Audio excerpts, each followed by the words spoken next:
आणि जी आमच्याकडे मतं होती त्यापेक्षाही जास्त मतं आम्हाला मिळाली, म्हणून आजचा हा विजय खऱ्या अर्थानं महायुतीचा आहे आणि त्याचा आनंद शिवसेना, भाजप आणि राष्ट्रवादीच्या सर्व कार्यकर्त्यांना आहे. नाशिकमध्ये तुम्हाला दणका बसलेला आहे आणि आता प्रश्न पडलाय की यामुळं भाजप आणि शिवसेनेमध्ये नवीन तिढा सुरू होतील का? नाशिकच्या निवडणुकीमध्ये, नाशिक असेल की जळगाव असेल, या दोन्ही निवडणुकीचे सूत्र गिरीश महाजन आणि उदय सामंत हे हाताळत होते. त्या दोघांनी संपूर्णपणे प्रयत्न केला सुद्धा. जळगावमध्ये तुम्ही पाहाल, उबाठाच्या उमेदवाराला अवघे 5 मतं मिळाली, परंतु नाशिकमध्ये त्याचं उलटं चित्र आम्हाला पाहायला मिळालं. बंडत शमलय म्हणून सर्वजण सांगत असताना अचानक एवढे मतं ट्रान्सफर कशी झाली याचा विचार निश्चितच पक्षसृष्टी करतीलच, परंतु अशा प्रकारे निवडणुकीमध्ये घात होणं मला वाटतं हे योग्य नाही आहे. महायुती म्हणून जेव्हा आपण लढतो त्या टायमाला महायुतीच्याच उमेदवाराला सर्व मतं पडली पाहिजे, मग तो भाजपचा असो, सेनेचा असो की राष्ट्रवादीचा असो. बाकी 16 ठिकाणी जर तुम्ही पाहिलं असेल, 6 जर बिनविरोध सोडले तर 10 ठिकाणी प्रत्येक उमेदवाराला महायुतीने एकत्रितपणे येऊन जो लढा दिला आणि त्यामुळे सर्वांचाच विजय झालेला आहे. आनंदाची गोष्ट जरी असली की महायुतीचे 17च्या 17, 16चे 16 उमेदवार आलेत आणि अपक्ष जो आता आलेला आहे तो जर सोडला तर आम्हाला चांगलं यश या ठिकाणी मिळालं. पण नाशिकमध्ये जो अपक्ष निवडून आलाय तो तुमचा घात करून निवडून आलाय. 16चं यश मान्य आहे, पण एक म्हणजे थेट पाठीत खंजीर खुपसला असं चित्र आहे ना. याचं कोणीही, त्या अपक्षाचं कोणीही समर्थन करणार नाही, कारण की आम्ही महायुती म्हणून लढलेलो आहोत आणि त्या ठिकाणी मुळामध्ये शिवसेनेचा उमेदवार होता. तुम्ही जळगावमध्ये पहा, आमचं एकही मत इकडच्या तिकडे गेलेलं नाही. सर्वांनी एक साथ शिवसेनेने भाजपला मतदान केलेलं आहे.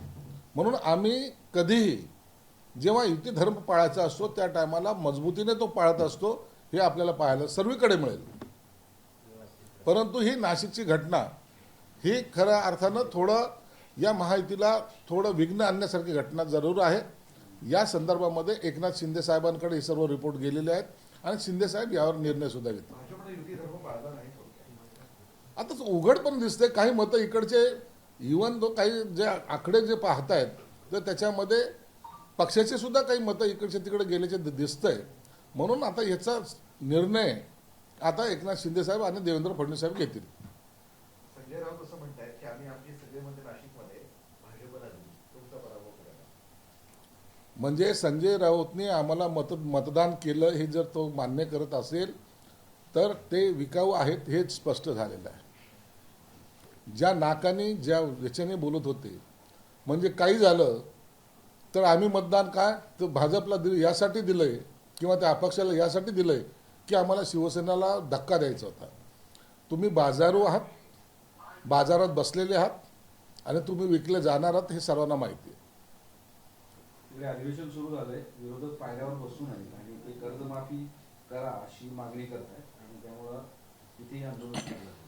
हे बघा, विरोधकांचं हे आताच नाही, हे प्रत्येक अधिवेशनाला त्याचा तो चहापाण्याचा बहिष्कार मला वाटतं ग्रीनिज बुकमध्ये नोंद करावा लागेल असा तो बहिष्कार असतो. दरवेळेला अधिवेशनाच्या पूर्वी चहापानच्या कार्यक्रम बहिष्कार आणि दुसऱ्या दिवशी पायऱ्यावर आंदोलन. मागण्या त्याच, विषय तोच आणि आंदोलन केलं म्हणजे आम्ही शेतकऱ्याच्या बाजूचे आहोत असं सांगायचा प्रयत्न ते करतात. आता सभागृहामध्ये दिसणार नाही, जास्त सभागृहामध्ये बोलणार नाहीत. ज्या शेतकऱ्यांसाठी महायुतीने जे पावलं उचललेत त्याचं ते समर्थन सुद्धा करणार नाही. फक्त राजकारण, फोटो सेशन आणि आम्ही तर काहीतरी करतो हा दाखवण्याचा त्यांचा तो केविलवाना प्रयत्न आहे. हे महाविकास आघाडी एकत्रित नाही हे तुम्हाला अधिवेशनाच्या काळात पाहायला मिळेल. संजय राऊत असं म्हणाले की शिवसेना कमजोर करण्यामागचा उद्देश असा आहे की महाराष्ट्र फोडायचा आहे आणि मुंबई उद्योगपतींच्या खळशात घालायची, त्यामुळे ही सर्व हे नेहमीची त्याची रटाळ वाक्य पुन्हा त्यांनी बोललेलं आहे. महाराष्ट्र फोडायचं आहे, मुंबई महाराष्ट्रापासून वेगळी करायची आहे, आता मराठी माणसाला एकत्र राहू द्यायचं नाही, हे असे बालिश उदाहरणं किंवा भाषणं हे नेहमी करत आलेले आहे. महाराष्ट्र आहे त्या ठिकाणी चांगला मजबूतीने आहे, त्याला कुणाही फोडण्याची कुणाची ताकदही नाही आणि मुंबई महाराष्ट्रापासून वेगळी कधी होणारही नाही. काही उद्योगपतीच्या घशात घालायचा प्रयत्न केला असं जे सांगतायत, त्यांनी 25 वर्षे या महानगरपालिकेमध्ये काय काम केलेत याचा आढावा त्याने जनतेला दिला पाहिजे. ते असे म्हणले की शिवसेना तोडणं म्हणजे महाराष्ट्राचे तुकडे करणं. अरे शिवसेना म्हणजे काय? तुम्ही आपसामध्ये तोडताय एकमेकाला. तुमच्या आपसामध्ये कुठे एक वाक्यता आहे? कोण दाखवा बरं मला, कोण आहे? काही धोरणात्मक निर्णय तुमच्याकडे आहे का? बाळासाहेबांचे विचार तुमच्याकडे आहेत का? कुणाच्या तरी मांडीवर जाऊन बसायचं आणि तिथून काव काव करायचं, ही कावळ्याची पद्धत जी आहे ना, ही आता लोकांना नाही आवडत. म्हणून ते तर साफ झाले. काँग्रेस त्याच्यामुळे मागं पडली आणि शरद पवार आता नेमके कुठे आहेत हे आता लोकांना शोधावं लागतंय. असे म्हणले की मी संजय राऊत आहे, माझ्याशी लढा. नंतर उद्धव ठाकरे साहेबांशी माझ्यासारखे हजारो लोक अजून शिवसेना ठाकरे पक्षामध्ये आहे. आता शिवसेनेमध्ये एकच संजय राऊत राहिलेला आहे. लढाई ही मर्दाशी होत असते, हे त्यांनी लक्षात ठेवलं पाहिजे. हे बोलबच्चन करणारे हे लढाईमध्ये सक्सेस नसतात. हे फक्त बोलू शकतात आणि हे बोलण्यामुळे त्या पक्षाची वाट लावू शकतात. हे महाराष्ट्राने पाहिलेलं आहे. तुमच्याबरोबर लढून काय करायचं? तुमची ताकद तरी काय? म्हणून तुमच्याशी लढाई करणं हा आमचा हेतूच नाही. मुळात आम्हाला आमचा पक्ष कसा वाढवायचा याच्याकडे आमचा फोकस आहे आणि तुम्हाला तुमचा पक्ष कसा डुबवायचा आहे त्याच्याकडे त्यांचा फोकस आहे. तुमच्याबरोबर जे खासदार गेले ते कशामुळे गेले अशी भूमिका व्यक्त करतात. त्यावर संजय राऊत असं म्हणाले, गद्दारांना भूमिका असते का? ओमराजे नामचीन गद्दार आहे. आता काल उद्धव ठाकरे साहेबांनी त्यांना फोन केला, त्या आदित्यने फोन केला, म्हणतात आज इकडे गेले की झाले गद्दार, नामचीन गद्दार झाले. मग तुम्ही काल फोन कशाला झक मारायला केला? तुम्हाला कोण सांगितलं तर फोन करायला? आणि परत या उद्धव साहेबाचं मन मोठं आहे म्हणणार तो आदित्य ठाकरे काय म्हणतो? म्हणजे तुमच्याकडे आला तर तो चांगला, दुसरीकडे गेला तर गद्दार. ही जे काही दुपट्टी भूमिका आहे ना, या दुपट्टी भूमिकेमुळेच या पक्षाचा असा राज झालेला आहे.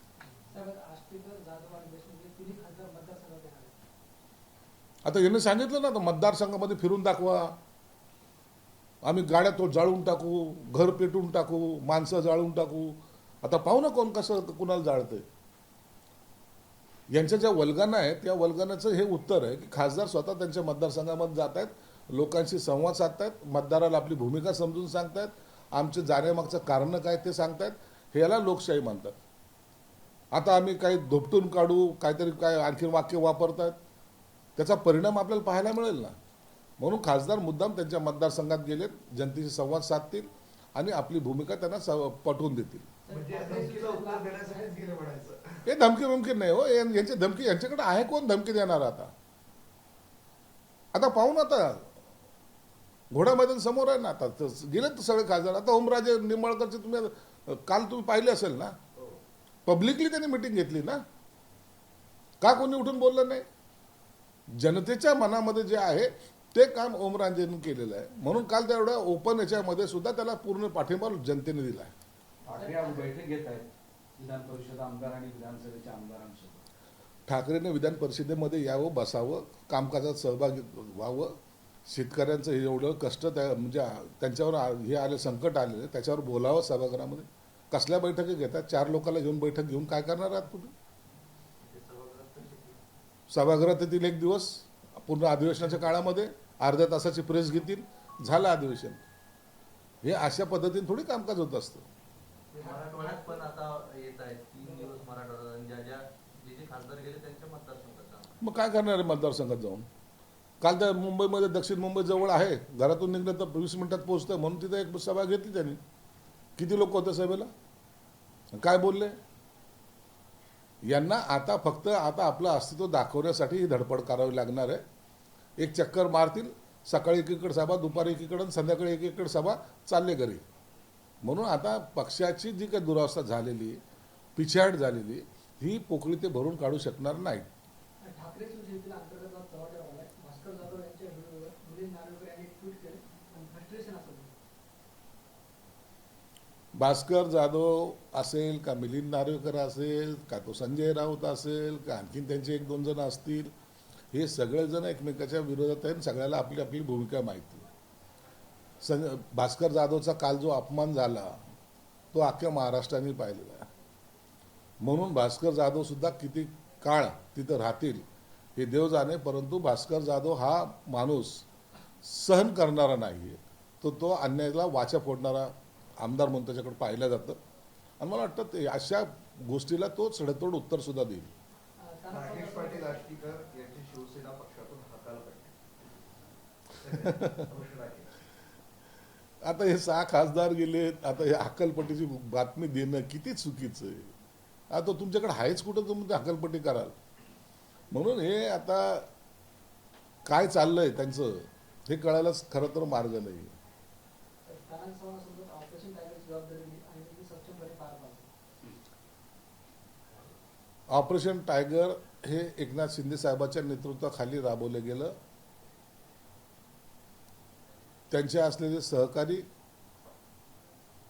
त्यांची असलेली व्यूहरचना याच माध्यमातून हे ऑपरेशन टायगर सक्सेस झालेलं आहे आणि याच्यामध्ये सर्वांचाच हात, जे बरोबर असतील सर्वांचा हात आहे. म्हणून एकनाथ शिंदे साहेबांनी कधी स्वतःला श्रेय घेतलं नाही, ते सर्व कार्यकर्त्यांचाच श्रेय आहे असं एकनाथ शिंदे साहेब मानतात. आशिष देशमुख नव्हते का आमदार, त्यांचं असं म्हणणं आहे की महायुती इतर पक्षांचे विरोधी पक्षाचे आमदार खासदार आहेत तर प्रस्तावित आमदारांना न्याय मिळत नाही. आता हे जेव्हा इन्कमिंग होते त्या टायमाला थोडासा कमी जास्तपणा हा भोगावा लागतो, निधीबाबत असतील इतर बाबतीत असतील, परंतु पक्षाचे नेते जे आहेत ते योग्य तो न्याय जे मूळ आहेत त्यांना देतील.